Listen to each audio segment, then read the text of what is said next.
All right. Well, welcome everybody to the Week 4 recap of the Transfer Portal CFB, brought to you by NoContextCFB. I am your host for this evening, Brian. With me, I have Laieke. He's been here with us before. And for the first time on camera, we have Grace. Grace, welcome. Welcome to the show. Grace, tell us a little about yourself. What do you do? Just tell us your story for a little bit. Yeah, so I am currently a law student Oh, and I am hoping to get into sports law. In fact, honestly, NIL is probably one of the most interesting things that we talk about right now. And I've been an Oregon fan since I could breathe, and probably before that also. And then I also am a South Carolina Gamecock graduate okay. and am a full supporter of the Clem Sucks movement. Well, this is going to be a fun pod for you then, definitely.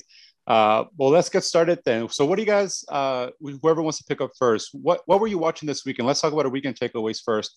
What you guys were looking at? What were you watching? What stood out to you the most this weekend? Well, I guess I'll start and I'll pick up off of Grace's Clem Suck movement. NC State finally got over the hump. They finally had some good fortune for once in upsetting Clemson. Although the way Clemson has looked the last several weeks, it didn't really feel like an upset.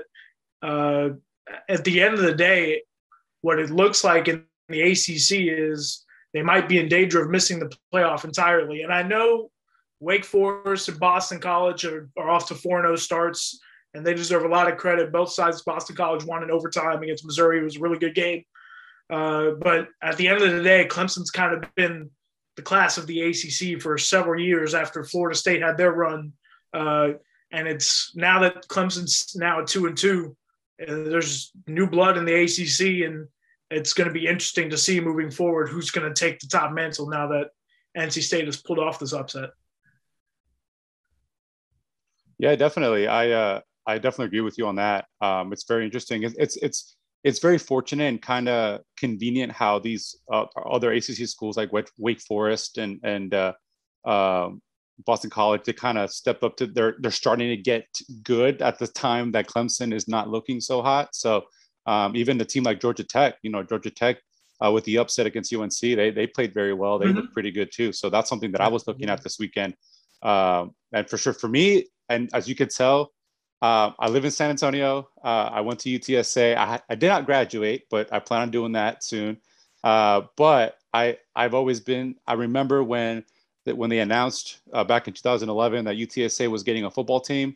We've never had a football team before, and we were Division 2. Then we went to FCS, and we were playing, community colleges and small town schools. And now here we are, almost only 10 years later, 4-0. Probably the biggest win of the weekend against Memphis, the biggest win of the team's history against Memphis. Yeah, we beat Illinois. Yeah, we have a win against Baylor, but Baylor went 0-12 that year. They weren't very good. But this big win against this team who hadn't lost in almost 2 years at home, a 21-0. We were down 21-0 early and coming back and winning on a last-second field goal. There's a lot of excitement in the air here in San Antonio with UTSA, and I hope that the momentum continues. And that's something that I was looking at. It was very exciting, and I hope that we can continue. Grace, what about you? What were you looking at this weekend? So I was at Oregon versus Arizona, and before the game even started, I was mostly trying to stream Oklahoma, West Virginia on my phone from inside the stadium. I mean, I know that Oklahoma, especially since the Baker Mayfield era, has just been pretty dominant and a regular favorite for the college football playoff. But watching West Virginia really try their best made me really happy to see. And I was really hoping that they were going to pull it out in the end, but it goes how it goes. I also was really happy for the Beavers. Usually I try not to root for the Beavers being a Ducks fan, but it's nice to see Pac-12 teams, especially the Oregon ones, doing well. And I'll usually root for anyone who beats USC. I love rooting against USC. Yeah, no, that's very interesting. Any performances that stood out to you guys specifically that you would consider that it's a storyline to look forward to moving forward? I wouldn't say an individual, but the Arkansas Razorbacks football team as a whole, Yeah, the last several weeks, knocking off Texas in dominant fashion, beating Texas A&M. Although Texas A&M had been looking vulnerable since King went down with the injury, and Calzada's really been struggling at quarterback for them. But Arkansas is it's kind of like an old school feel with some like new school aspects, but Arkansas has looked really good so far, and they deserve to be ranked in the top 10. And I know they'll be going to Georgia this weekend, correct? this weekend, correct. And the fact that I don't think anybody had that as a top 10 matchup. And if you were looking at the beginning of the season and you thought Arkansas would be in the top 10 through 4 weeks, people would probably laugh at that. So I've been really impressed with how Arkansas has looked, and if they can pull off a shocker at Georgia, I mean, it could be that real statement that they're looking for. But overall have been really impressed with how they looked.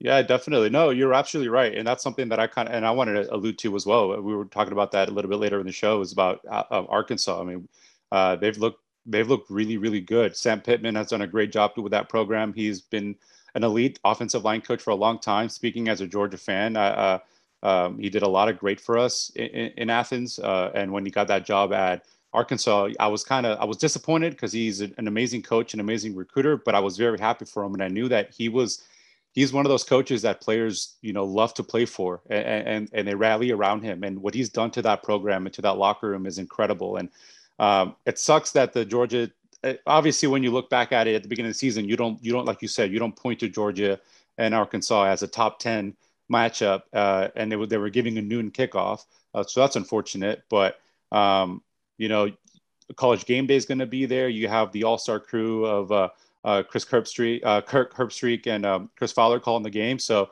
it's going to be a very intense atmosphere. And I think I'm very interested to see what Arkansas is going to bring to the table. Yes, Texas A&M was ranked top 10. Yes, Texas was ranked up there as well, but they're not Georgia. And they're not Alabama. So this is going to be a big litmus test, not only for Arkansas, but for Georgia too. Georgia played Clemson. We'll see, but we've seen what Clemson's looked at the last few weeks. What are they going to bring to the table against another top 10 team? So yeah, I definitely agree with you on that. What about you, Grace? What do you think? I mean, Georgia looks probably stronger than I've seen them in a long time. I obviously was a student at South Carolina when South Carolina destroyed the Hedges and beat Georgia, ranked number 3 in the country. But they look really impressive this year. I feel like it's undeniable just how good they look. While Alabama is always a powerhouse, I feel like Georgia is giving them a run for their money right now, just in the way that they're performing, and absolutely zero resting on laurels for them right now. I mean, I have my eyes on Penn State and Iowa. I really think that especially Penn State this year, just looks really dominant. And I'm really excited to see what they're going to do. I feel like either of them could knock off Oklahoma. Not Oregon, but Oklahoma.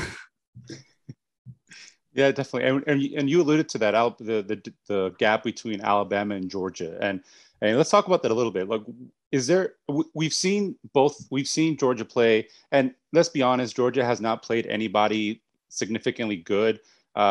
We all thought that win against Clemson was a top 10 win, a statement win, but Clemson has not looked very good at all since then. Their offense just has not been clicking on all cylinders like years past. And we'll talk about that in a little bit as well. But Georgia, they win there against Clemson. They didn't score offensively. There's a lot of questions about their offense. Their offense has definitely looked the part since then. They've scored pretty easily since then. But we have to look at the matchups that they played against. They played against UAB, South Carolina, and Vanderbilt. I mean, Vanderbilt is a glorified Group of Five team. They probably wouldn't even beat a Group of Five team at this point. But yeah, so what? And then we look at Alabama. Do we really think the gap is close? Is Alabama still the cast of the field, or is Georgia still? Is Georgia there? What do you think, Laieke? Well, I believe the gap is closer than years past with Georgia and Alabama. But at the end of the day, until I see Alabama lose, I'm sticking with Roll Tide. I mean, I feel as if they deserve that type of respect, and with Bryce Young and Nick Saban at the helm, I mean, it's kind of hard to go against Alabama. Although Florida did give them a good game late with their run game and Emory Jones, and I mean, can they be beat? I feel like this could be one of those. I'm sure everyone's talked about the 2007 season, which had only two teams win with one loss. Only two teams had one loss in the top 25. Everybody else had multiple losses. Yeah. Like, it could be that type of year, but I think Georgia's capable as their offense can keep rolling, and they at the same time they're doing what they're supposed to do against those teams, which is dominate. I mean, they had more touchdowns than Vanderbilt had first downs this past weekend or something. That was a wild statistic. So, but I think Georgia does look really good, and I feel like that Florida Georgia matchup is probably going to decide once again. I think this year will probably be the deciding factor on who potentially faces Bama in the SEC West, and maybe teams like Arkansas and Ole Miss can give Alabama some trouble. So we'll see.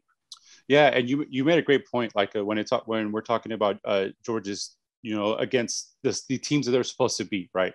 And Kirby Smart especially is very notorious for this. He against these teams like UAB and Vanderbilt, and then sometimes South Carolina. And this is probably one of the reasons, in my opinion, why we lost to South Carolina in 2018 or 2019, like Grace alluded to, was that they kind of their game plan is they don't really have a very elaborate game plan. It's very bare bones. It's just run down the clock, score a couple of touchdowns, some of the defense do what it's supposed to do. And you don't see that this year from Georgia.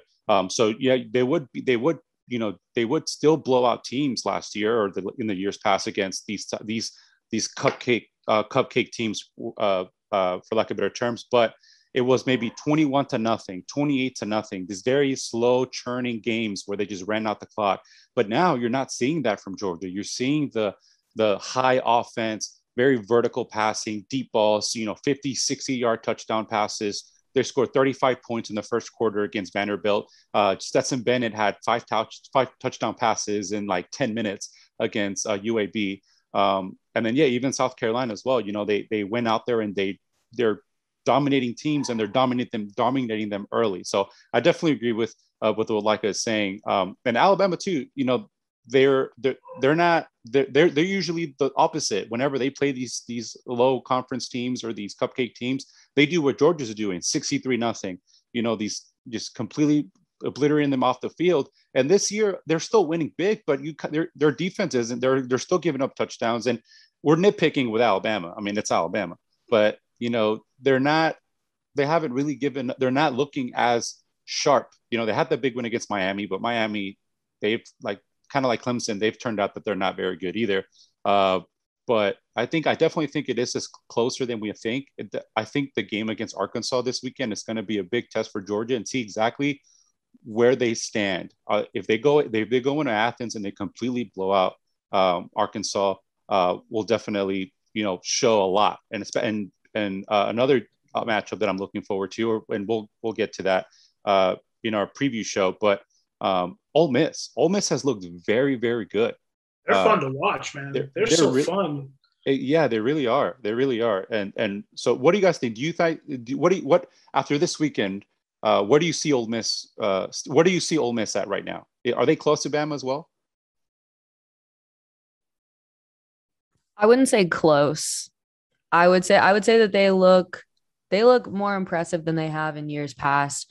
And I think that they are showing a lot of promising strength, but I'm not sure if this year is their year to stun the champs. I just like I like what I'm seeing. I really do. And I am always optimistic for somebody to topple Nick Saban. I'm just not sure if it's gonna be Ole Miss this year. I feel like Arkansas or Georgia could be stronger contenders to take them on. Ole Miss, I'm just not sure if they're there yet. Okay. I would say, although I do agree with the points Grace made, I would say Ole Miss has kind of been that team in some of the last several years that's maybe given Alabama some trouble because they have beaten Alabama on the road. They've beat them at home. I mean, they've kind of messed with their chances at the playoff. And their offense is high-powered enough to do it. It's just, can they hang in there defensively is probably kind of the litmus point of where they can potentially upset Alabama. Like their defense is going to have to be on point from the get-go. So I still, even whether or not Ole Miss wins, I still think they're probably, if they can finish with 10 wins, they could probably sneak a New Year's Six bowl out, probably, I would say. Yeah, no, or at least a really good bowl game. No, you're absolutely right. And speaking of teams that can beat Bama, one of the teams that was always a contender to beat Bama is Clemson, and we kind of talked about that a little bit as we've made our points about our recap for the weekend. But let's really break that down. So, what is wrong with Clemson? Is it just simply that the offense did they lose too many people the last couple of years? I mean, they lost obviously Trevor Lawrence, which you're not going to replace Trevor Lawrence. So I don't care who's under center. Travis Etienne. Who else? I'm blanking right now. Cornell Powell. Yeah, definitely. Yeah, Cornell Powell. They did get Justin Ross back, but what is wrong with Clemson? Is it just one of those years where you have to just retool and come back stronger next year? We've seen Alabama has these couple years every once in a while. They had that a couple of years ago where they lost to Auburn, and they didn't even make a New Year's Six bowl. They lost 2 games, I think, and I think they went to the Citrus Bowl or something like that, but they usually end up retooling, and the next year again, here comes Bama, high-powered Bama comes back. So what is wrong with Clemson, and can they fix that? Grace, what do you think? You go first. I mean, I think a lot of it is losing those high-powered players that they have relied on so much for the past 3 years.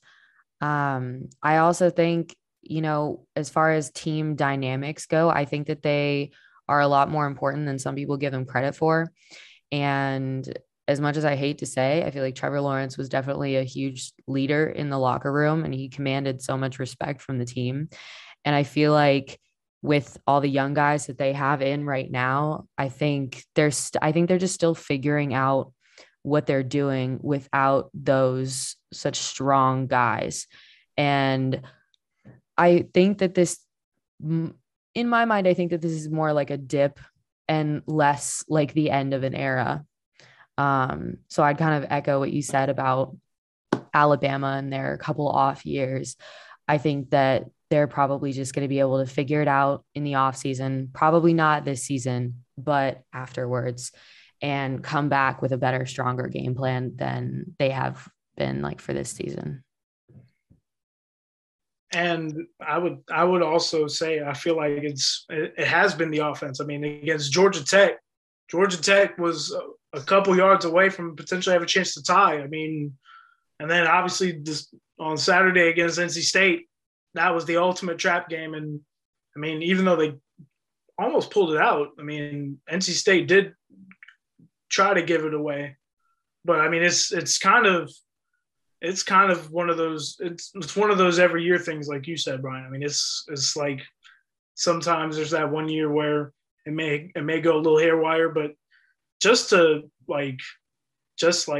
2022 recruiting class that's coming in, just to connect it a little bit, is got some really good players like that Cade Klubnik kid from Westlake in Texas, the 5-star quarterback who's coming in.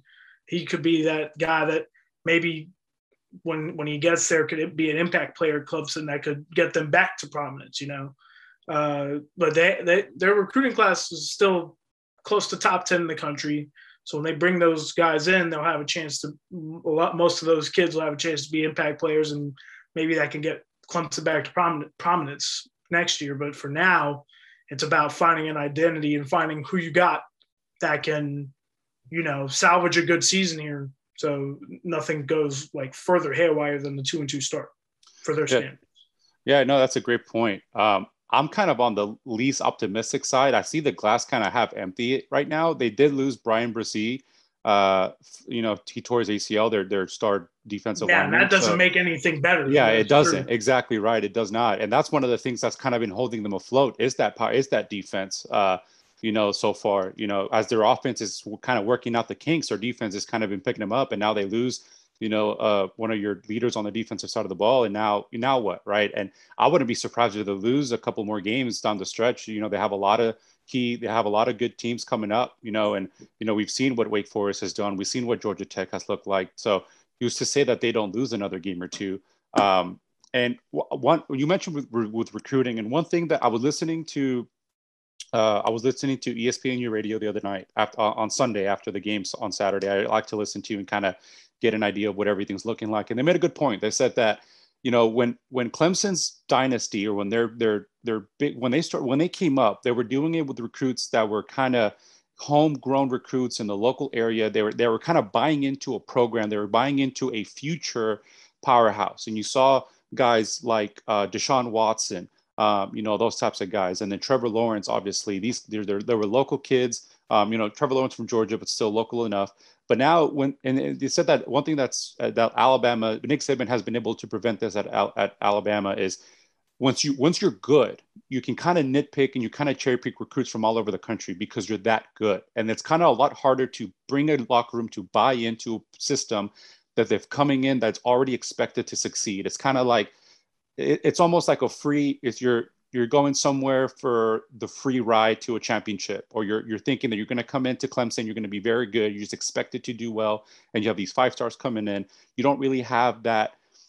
It's kind of hard to motivate a locker room when you're expected to be undefeated and win a bunch of national championships. There isn't nothing to really, and you're bringing in these guys who are already, blue chip recruits. They're 5 stars. They've been pampered throughout high school. They know, and it's kind of hard to bring that up, So that they're at a road right now with Clemson that which way are they going to go? Are they going to continue?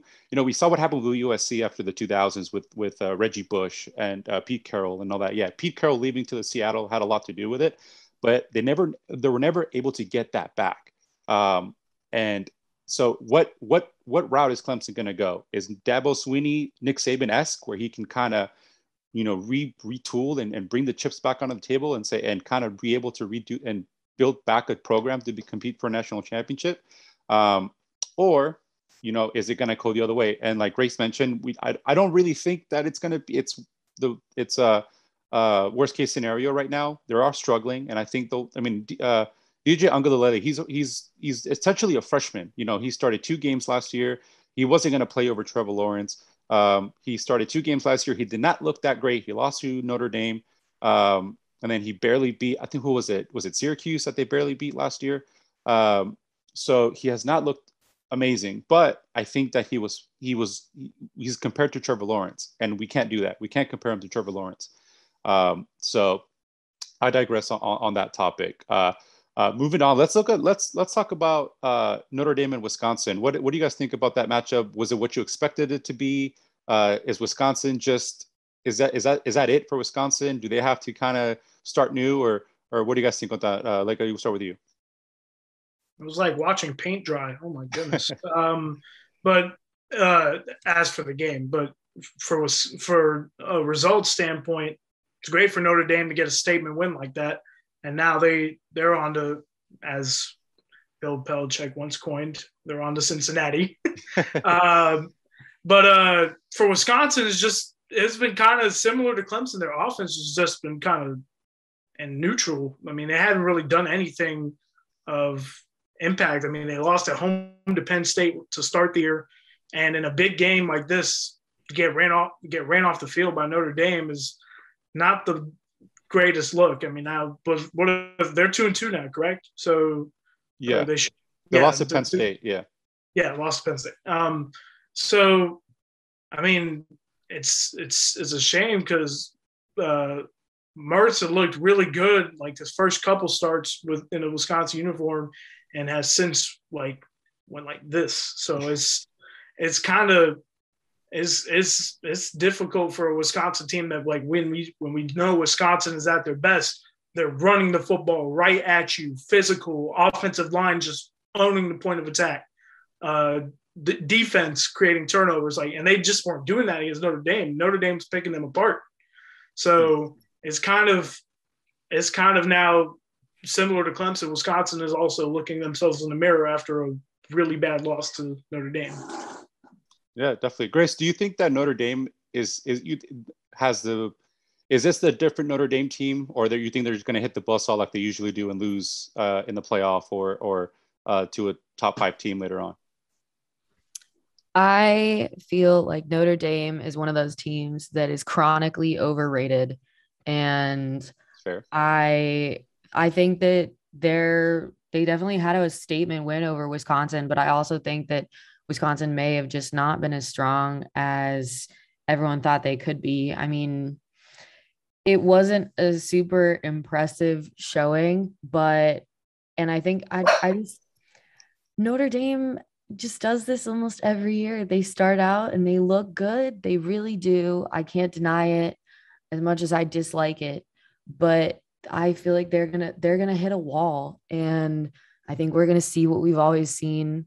And if Lou Holtz wants to come out and, say rah, rah, go Notre Dame, he can, but it's still not going to change the end result. And at the end of the season, I don't know. I'm more inclined to say that I'm going to be right. I don't like being wrong, but they do this all the time. It's deceptive. So this is recorded, so you can call me on this later. You totally can.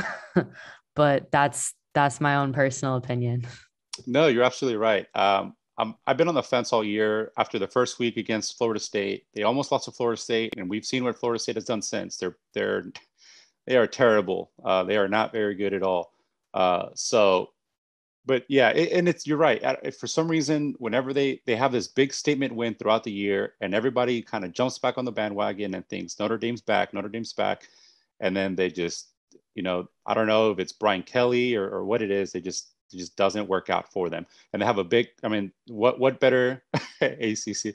What better test coming up than Cincinnati? But we'll allude to that in our preview show.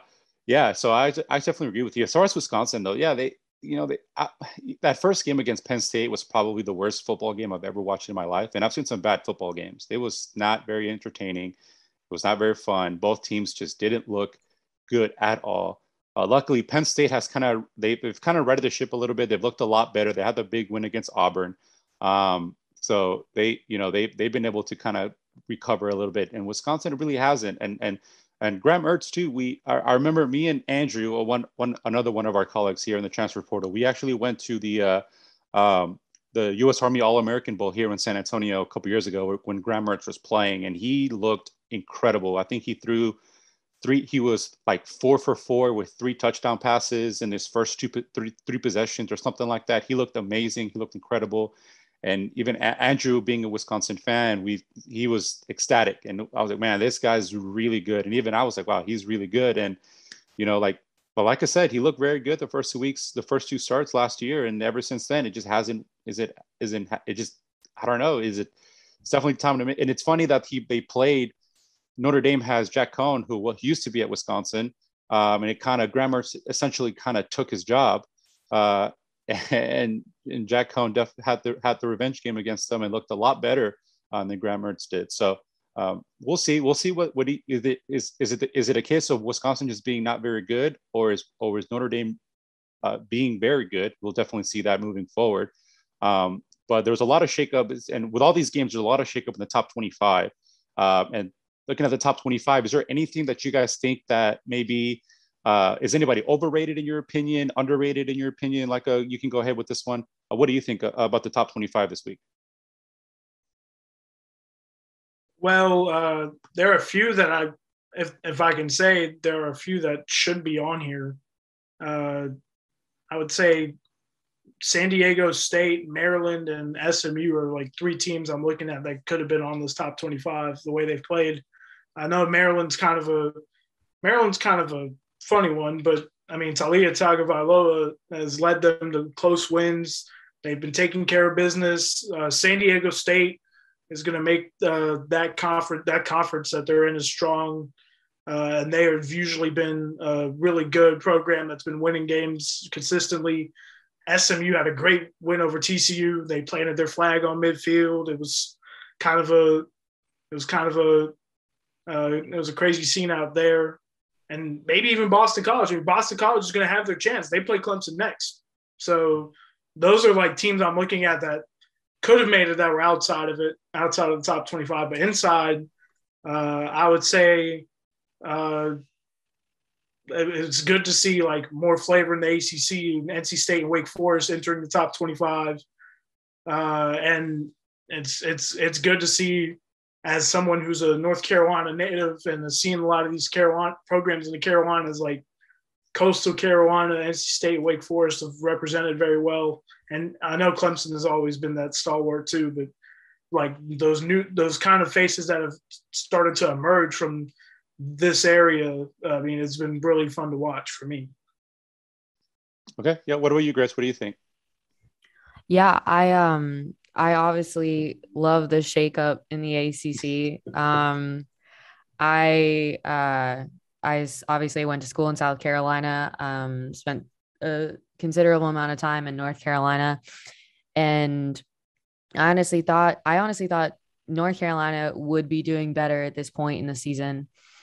But seeing Wake Forest on there, I think NC State belongs on there personally. Maybe even above Wake Forest. I know that they've looked really good, but that NC State win and, just the enthusiasm and anytime someone storms the field, I'm convinced that they're going to go all the way. I love the enthusiasm and I love just really animated fan bases and students and stuff like that. But yeah, the ACC, I feel like is just having just a time so far this season.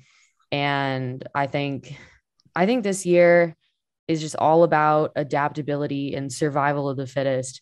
And especially after, I call it a throwaway season. I know it's not, but after last year, I think a lot of people were just left reeling and the results were so mixed that this year it's cool to see. It's cool to see like Fresno State in the top 25, Coastal Carolina also. Seeing baseball schools up there makes me really happy. UCLA, I mean, obviously, it'd be cooler if Chip Kelly was still with Oregon, but Mario Cristobal has been doing an amazing job and I wouldn't trade him for anything else. But I mean, watching UCLA do better and seeing more familiar faces in the top 25 is making me happy. I have to be a homer and argue that South Carolina has been looking really good. And under their new coach, like I think the Shane Beamer era is going to, I think that South Carolina is going to end up looking a lot better. And while some people don't think so right now, I think that South Carolina could actually have a chance of beating Clemson this year. Not a huge chance, but somewhat of a chance.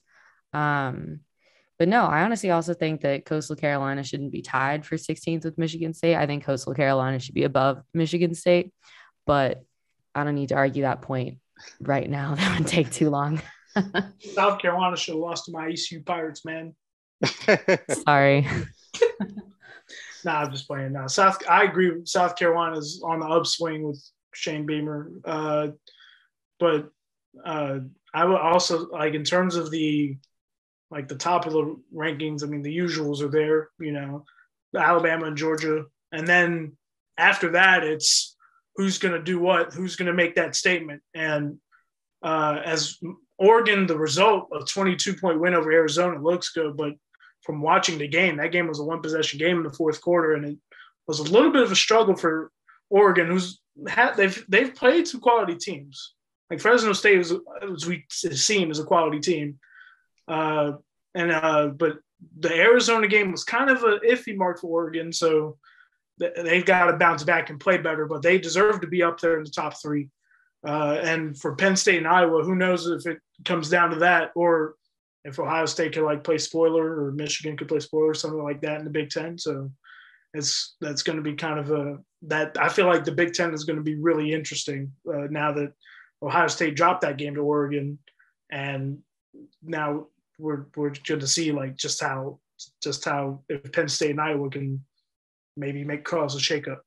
Yeah, I was really wondering if Ohio State was just going to crumble after the Oregon game, and then Oregon was going to end up looking way less impressive.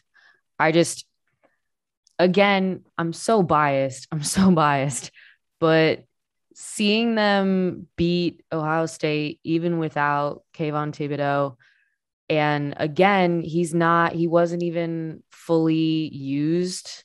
They have him on a load management program at Oregon. And so, he's hopping in and out of the Arizona game. But the fact that we were still, with our top defensive players, still managed to beat Ohio State in their home turf at their shoe, I feel like that was big. And then they still, they haven't fallen significantly.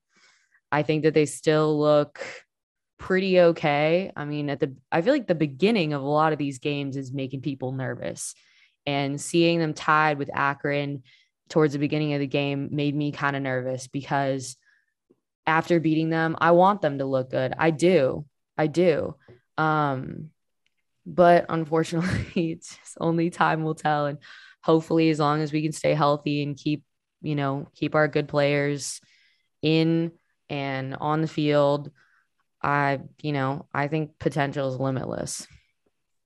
Yeah, no, both of you make some amazing points, and I agree with a lot of the points you guys are making. I definitely agree that I think Maryland should have deserved the spot in the top 25. I think Clemson, look, the preseason top 25 is so worthless to me. I hate preseason top 25s because they're literally going off teams that played 10 months ago, and that's where the top 25s are coming from. And you can kind of see the effects of the preseason top 25 trickle through the first few weeks of the season, with Clemson being the main culprit in this scenario, in my opinion, because obviously they were ranked number 3 preseason, and here they're clinging to life at 2-2 at ranked 25th, and that is just ridiculous. They lost. Obviously, they didn't look very good against Georgia. They didn't look very good against Georgia Tech, where they barely eked out a win. The 2 wins are barely a win over Georgia Tech, and then they beat, I think it was Mercer, which they obliterated Mercer, I think it was, or something, a team like Mercer, maybe Lamar or Mercer or something like that. I forgot who they played, but it was South Carolina State. South Carolina State, yeah, that type of school. They definitely beat up on them. So those are their 2 wins.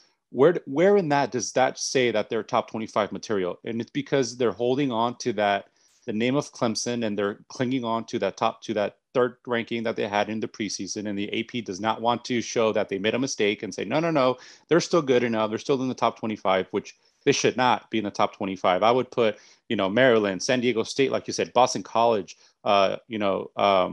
even Texas. Texas, yeah, they stumbled against Arkansas, but look what Arkansas has done. But Texas still, they put up 70 too. Yeah, they put up 70 against Texas Tech, which they're not. Texas Tech isn't Texas A&M, but they're not Vanderbilt, and they're not they're not South Carolina State. So I think that I don't like Clemson being ranked at all. They shouldn't be ranked. There's so many much better teams that should have some sort of rank that should be at least be considered, or they should be at least be in the top 25. I like North Carolina State's ranking as well, being ranked. And like we talked about earlier, it's very 2007-esque. I remember in 2007 when, South Florida was ranked 2nd for a while. And Kansas, Kansas was ranked. I think they were ranked number 1 for a little bit too before losing. They were ranked number 1 in the country. Because it was insane, and I think we're kind of nearing to that type of season. Cincinnati being in the top 10, Arkansas being in the top 10. So it's very interesting. I do like this. There's a lot of flavor, for lack of a better word, in the top 25 this week.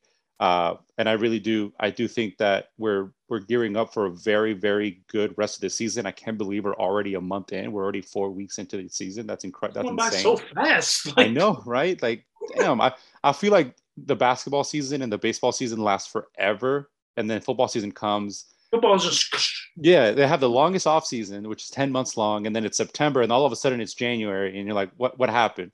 But no, I mean, there's a lot. I think speaking about bias, I'm going to say that I would feel like it's time to give Georgia, and it doesn't matter at the end of the day because you're going to end up playing each other anyway. But I think it's time to put Georgia at number one. And the only reason I say that is because, yes, they haven't played that many good teams. But the best team that Alabama has played was Florida, and they won by 2. The best team that Florida has played, Clemson, but we see but at the time, and they won by a touchdown, and they looked. I think they played Clemson a lot better than Alabama played Florida. And Alabama's defense, they're giving up points to these teams. We shut out Vanderbilt. Georgia shut out UAB, which UAB is a very good Conference USA team. They're not, they're no slouch, a group of 5 team. One of the best stories in college football. Yeah, really, especially with them shutting down and coming back and winning the Conference USA to the last 3 years. So they've done a good job there. And we showed no mercy against him. The only reason they scored a touchdown was because Carson Beck, our third string quarterback, threw a pick 6 in the last 5 minutes of the fourth quarter. So otherwise it'd be another shutout. So I think our defense has looked stronger. I say I'll be unbiased here. I'll say Georgia's defense has looked stronger than Alabama's has. So I think it's that bias again, the Alabama bias. And yeah, they haven't done anything to lose that number 1 ranking, but I think Georgia should be given the number 1 spot, at least a couple. I think after this week, if they beat Arkansas and they beat Arkansas fairly confidently, they should be given the number 1 spot. But that's a conversation for next week. So a lot of good stories going on in the top 25 right now. And one of the last topics I want to get into is there's the lack of elite quarterback play across the country. I don't know if you guys are noticing this. I've noticed this. We looked at I was looking back at our preseason top 5 quarterbacks, and kind of looking around. There was the usual suspects: Sam Howell, Spencer Rattler, Matt Corral, these types of guys. DJ Ungalalele. I said that right. These types of players, but they haven't really. None of them have really played, to par as of right now. Bryce Young has looked very good. Matt Corral has looked very good. But Sam Howell, they've lost a couple of games. Spencer Rattler, his own fan base was screaming for him to be benched. For Caleb Williams, the 5-star recruit. So there's a lot of lack of elite quarterback play. That's not something we've seen the last few years, where we had Tua Tagovailoa, Justin Fields, Trevor Lawrence. We've seen those types of quarterbacks the last few years, and now it looks like this year we haven't really seen that. What do you guys think? Do you guys agree with my assessment on that? What do you guys think about the quarterback play in the country? Yeah, I mean, I honestly think Jake Haener of Fresno State I feel like he's looking just as good as any Power 5, quarterback could. I think, his showing has been really impressive. And I do agree with what you were saying. I haven't seen a lot of like elite quarterbacks. I feel like it's a lot more diversity as far as the top players go in the top 25 right now. But no, I mean, I think Jake Haener is looking really impressive. I mean, I feel like there's not as much name recognition as far as elite quarterbacks go this year. I feel like in past years, we've heard the same name get thrown around all the time, and we haven't really been seeing that as much this year. I feel like there's been a lot more emphasis on defensive players. and some wide receivers, tight ends, etc. And I mean, I like seeing it. And then as far as I think, I don't know, I know that they have a ton of pressure on them at all times, but I stand firm with my beliefs. You should never root against your own players. You should never root against your own team because, you're not out there playing, you're not out there coaching. And I don't think it's ever okay to be yelling at your team to bench your starting quarterback. I think that's obviously like a sideline and that's a coach's decision. But no matter what, I think that everyone should still be supportive of their teams, no matter how much they might look like they suck. As for me, I agree with the performance of Jake Haener has been great. I would also say Grant Wells and Marshall, even though the results have not been there, he's looked really good. They did lose two tough ones to ECU and App State back-to-back when they had the lead in the fourth quarter. But he's looked really good. Bailey Zappi from Western Kentucky, who was on this, I believe he was a guest of this show at one point. And I really think like the names that we've been hearing about all year so far have been like the results wise, Sam Howell losing to Carolina, losing to Virginia Tech and Georgia Tech. Bryce Young does have 15 touchdowns, 1 interception, 70% completion rate, or I think something like that. But that's something we kind of expect, but it hasn't been someone that's like blown us away. Like someone that's been, pedal to the metal, like is that guy as a like quarterback, right? Like as that top quarterback in the country. It's kind of weird. But once again, it's kind of like those 2007 vibes, like it's just one of those years where we don't know who it could be. Like there could be someone that emerges and takes that mantle, like a Bryce Young, who knows, maybe Sean Clifford at Penn State, who knows? I mean, it's some just for examples, but like there hasn't been like a sort of like it guy at quarterback that's played well. And Spencer Rattler, I've seen the struggles, but I might have cursed him because I picked him to win the Heisman. but I think I agree. It just feels weird that there hasn't really been elite quarterback play throughout the country. I mean, there's been players who've put up good numbers and stuff like that, but like the top teams, the contending teams, like for the national title, haven't really seen the best quarterback play from them all yet. So, yeah. No, yeah, I definitely agree with both of you. I think one name that we don't really talk about, and the reason why is and like I said, my bias is going to show is JT Daniels, and I think he obviously he didn't look that amazing against Clemson, and he did have an injury. He had an oblique injury. He didn't play against UAB. I think he's only played 7 quarters this year, so which is he only played the first half against South Carolina. He only played the first quarter against Vanderbilt. And then he played the full game against Clemson. So but when he does play, he looks very well. He looks very good. Outside of the Clemson game, I think he scored a touchdown in every possession that he's played in. He's looked very well, and I think that he should be considered, but Kirby Smart's fault. And that's one thing every time I turn on a Bama game and it's 56-0, who's quarterbacking that team? Bryce Young.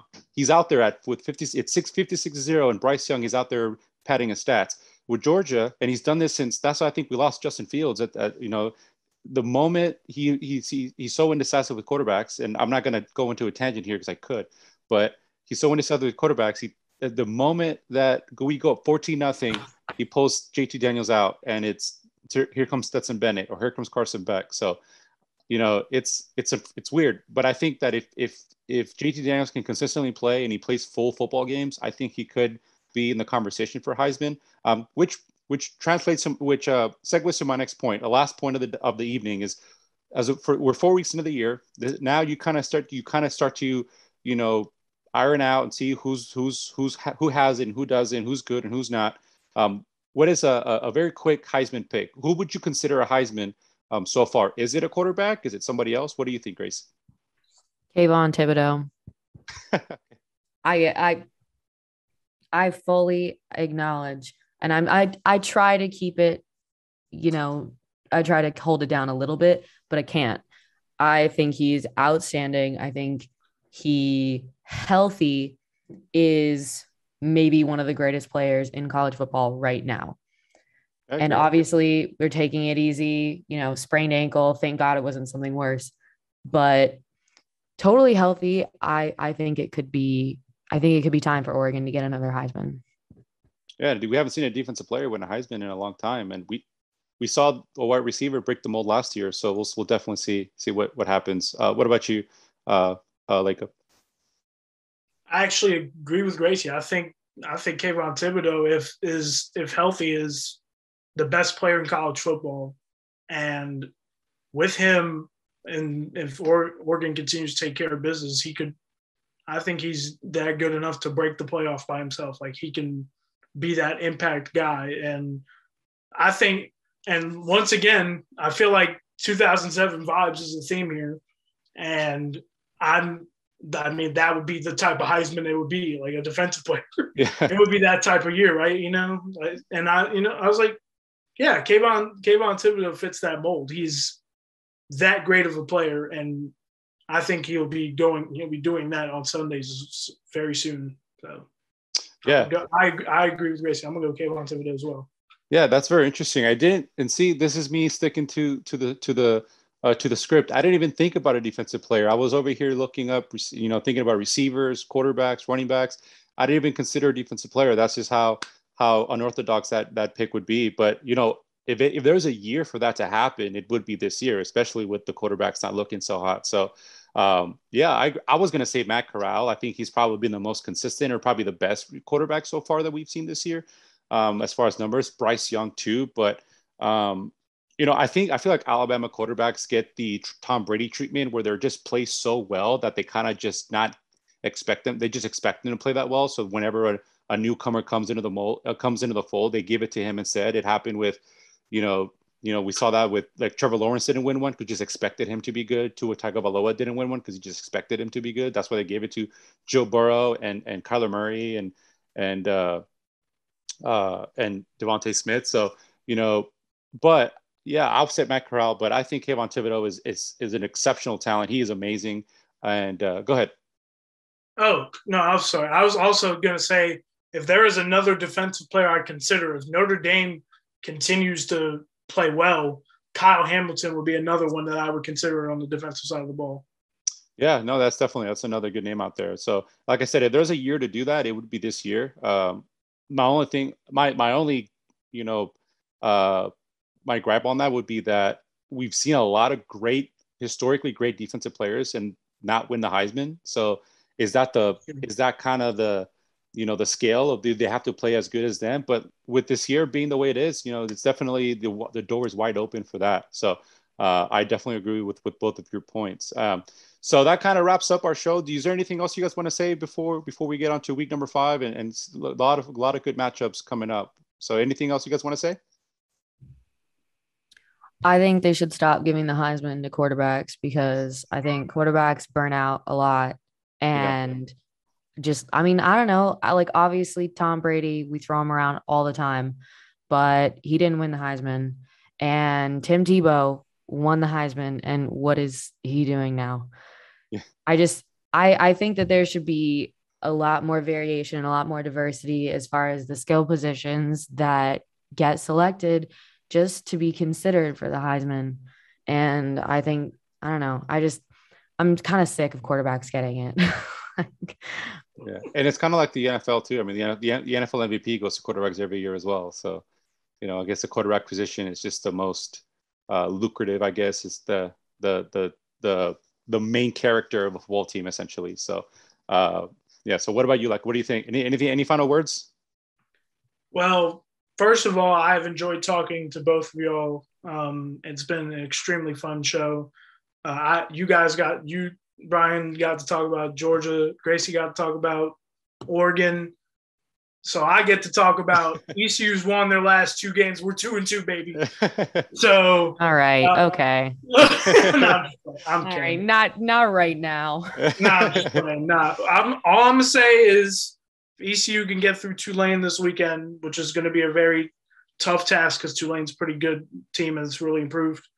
And maybe ECU could go in the right direction, but there have been some infightings through ECU fans and media about all of the situation with the coaching staff and like who should be quarterback and all this stuff. And it's been kind of a distraction lately, but at the end of the day, ECU has won their last 2, which is nice. And I'll also say my sneaky good matchup for this weekend is Iowa and Maryland. That's going to be a really fun one. It's kind of one of those old school Big Ten rock fights that could come down to the last possession. So, but once again, I've enjoyed this podcast a lot, and I look forward to the next one. Yeah, definitely. That's a perfect segue for our Week 5 preview show coming up on Wednesday. I believe the 30th.